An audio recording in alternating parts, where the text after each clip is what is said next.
In today's video, we're going to replace the front sway bar bushings on my Prevost. Anti-roll bars, or as they're oftentimes called, sway bars, are one of my favorite handling devices on a street vehicle. The way that they work is you essentially have a piece of spring steel that connects the body of the vehicle to the wheels at either side of one of the axles. And what they do is they resist one side of the axle being at a different height than the other side of the axle. What this does for you is it ends up creating a device that will reduce body roll significantly, but it also doesn't usually do much to increase the harshness of the ride. What's really nice on a street vehicle is that they can do a lot for handling by reducing body roll while still letting you have a relatively soft ride. On something like a bus or an RV, where you are specifically looking for a soft ride and you're not looking for excellent handling per se, an anti-roll bar is great to help smooth out your corners a little bit, prevent some body roll, and not worsen your ride significantly. But for a sway bar to work, it needs to be connected semi-rigidly both at the wheels and then also at the body. And what ends up happening a lot on older vehicles, especially ones where the original bushings are rubber, is that the bushings will degrade and then the sway bar becomes less useful or essentially is not doing anything at all. That's more or less what's happened here on my Prevost. What I'd first noticed when I had the wheels off of my Prevost last time was that the top bushings here were very noticeably deformed.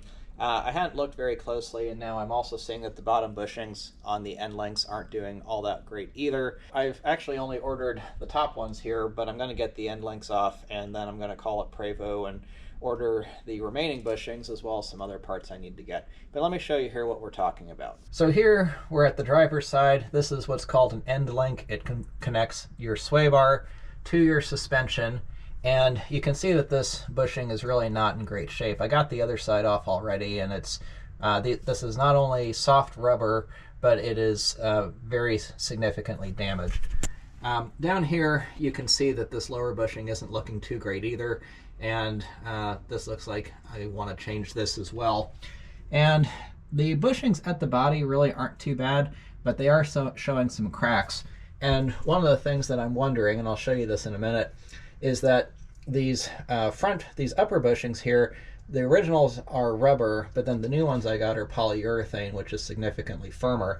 And if you have polyurethane bushings at the body or at the bottom end of the end links, all of those are going to take a roll bar that's of a specific diameter, in this case 1 3/4 inches, and actually make it more effective by essentially creating a more rigid link. So when you have the two sides of an axle trying to go at different heights, then you're not taking up some of the force with squishing the rubber before it starts to make the anti-roll bar work. So first things first here, I'm just going to take off this end link, and then I'm going to show you what the old bushings look like compared to the new ones.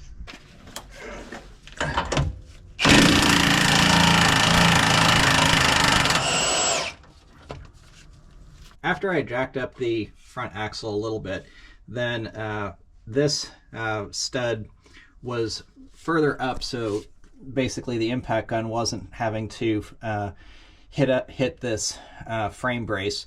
It was able to go above it, and so then I was able to get it on. But then let me show you what I found once I got both sides off, because this was interesting. So here's your end link, and you can see I've got the bushings out of it now at this point. And if you take a look on this side, here are the old bushings, and you can see these are pretty worn, both top and bottom. I guess the bottom ones weren't quite as bad. But then on the other side, which I took off first, the bottom bushing was this single piece here, which I ended up getting out and breaking in the process. So somewhere along the line, for some reason, there was a change made. I don't know if the bushing, if that lower bushing got replaced on this side or what exactly. But here's the new ones. These are polyurethane. And just to kind of give you a little visual representation, if I squeeze this, pretty easy to squeeze and make it flex. This one I can't get to budge at all. So that extra stiffness is going to translate to better handling, because normally when you get force trying to go through the anti-roll bar, it's going to be able to squish this rubber with these old bushings a whole lot easier. And I think these polyurethane bushings should also last longer. Obviously, I'm going to have to order some more because I had originally only been planning on the top, and we'll get back to this next weekend. So now one thing is, you might be wondering how to get these bushings out because these are a single piece. And I'll see if I can do this one-handed, but what's worked for me is that I've just kind of put them over here on this, either the sway bar or the lug on the rear axle, either one's fine. And then basically just try, and I might not be able to get this one-handed, but basically just try to pry it out like that. And what's happened, there we go, is that I end up breaking off part of it. And let's see, get this off, then flip it around, go to the other side, and then there you have it. The rest of it comes out. So really quite easy. And then the new bushings, they come in 2 halves, and then they just go on the inside, and I'll show that in a bit. All right, let's put things back together.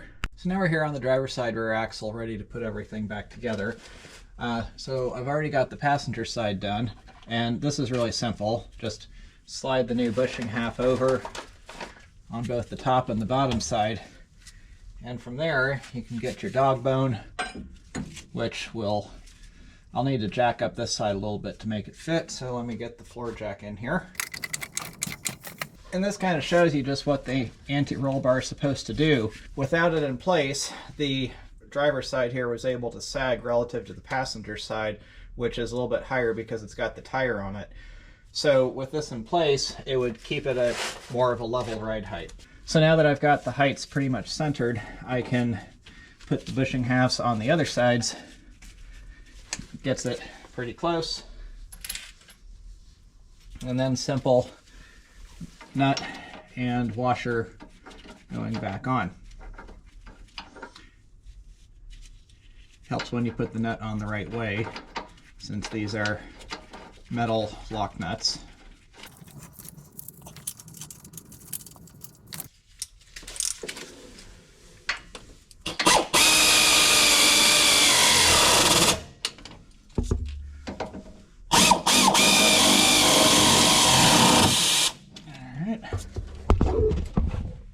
Got that tightened.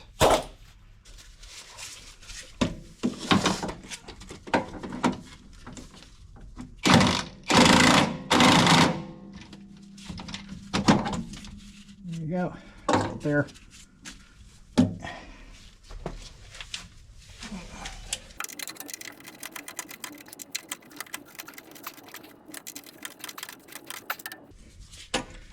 All right, I think we'll call that one good enough, and now we can move up to the front.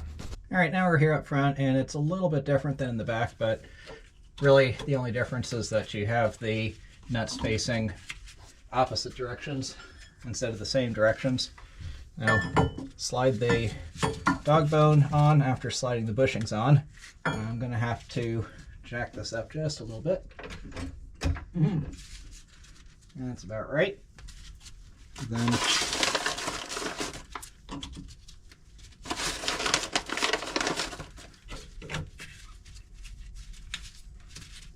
bushings on.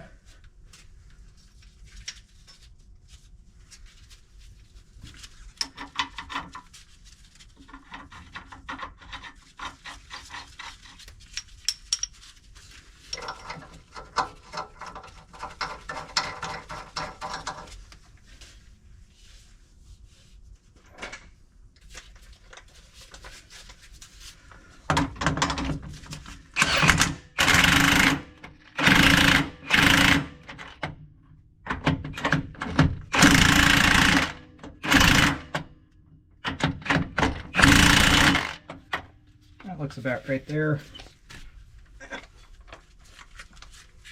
Put it on the bottom.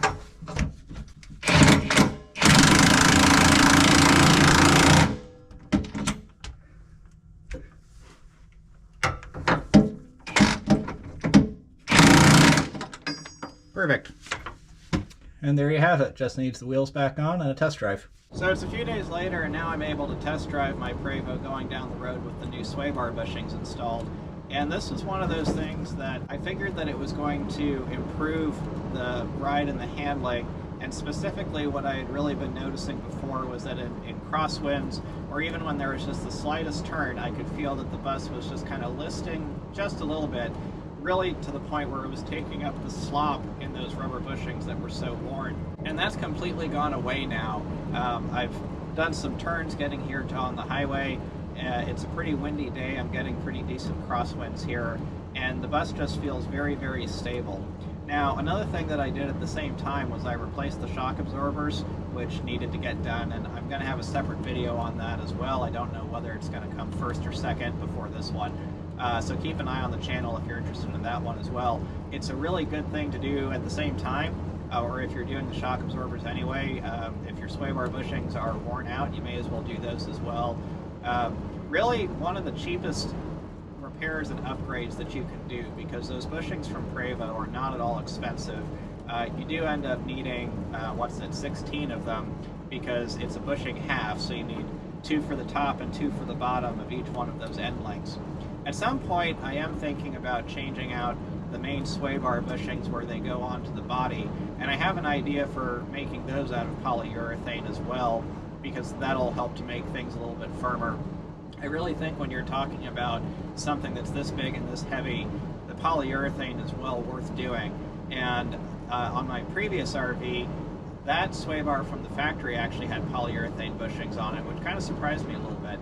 But they last longer, and that extra firmness, I think, when you've got this much weight and this much force that you're dealing with, really helps. All in all, definitely worthwhile job to do. Definitely one of those little things that helps with the feel and the ride of your bus and just makes it feel that much newer.